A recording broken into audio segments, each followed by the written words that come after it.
আমাদের এখানে খুব সহজ কথা, শিল্পীরা রাজনীতি বিমুখ না, কিন্তু শিল্পের যে রাজনীতি সেটার একটা নির্দিষ্ট আদব আছে। সেই আদব ভেঙে হচ্ছে গিয়ে যে ছবি আঁকা দিয়ে যখন প্রতিবাদ হবে, এই প্রতিবাদে এখন আর কাজ হবে না। মানুষের রক্ত এখনো ঝরছে, মানুষ হত্যা করা হয়েছে, এই হত্যার বিরুদ্ধে আমাদের দাঁড়াতে হবে। এই হত্যার বিরুদ্ধে দাঁড়াতে আপনারা এসেছেন, আমরা আনন্দিত। এই মুহূর্তে আমি যেটা বলতে চাই সেটা হলো যে সারা পৃথিবীতে যে এক নায়কোচিত মনোভাব বিভিন্ন সরকারের আমরা দেখি, আমাদের পার্শ্ববর্তী দেশে যে মোদীকরণের যে ট্রেন্ড দেখা দিচ্ছে, যে ব্যবস্থা দেখা দিচ্ছে, সেই মোদীকরণ হচ্ছে যেটাকে ইংরেজিতে বলে পেরোকিয়ালিজম।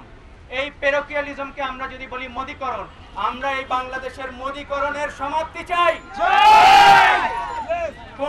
কোন অবস্থাতে শিল্পে, সাহিত্যে, রাজনীতিতে, সাংবাদিকতায় মোদীকরণ বন্ধ হোক।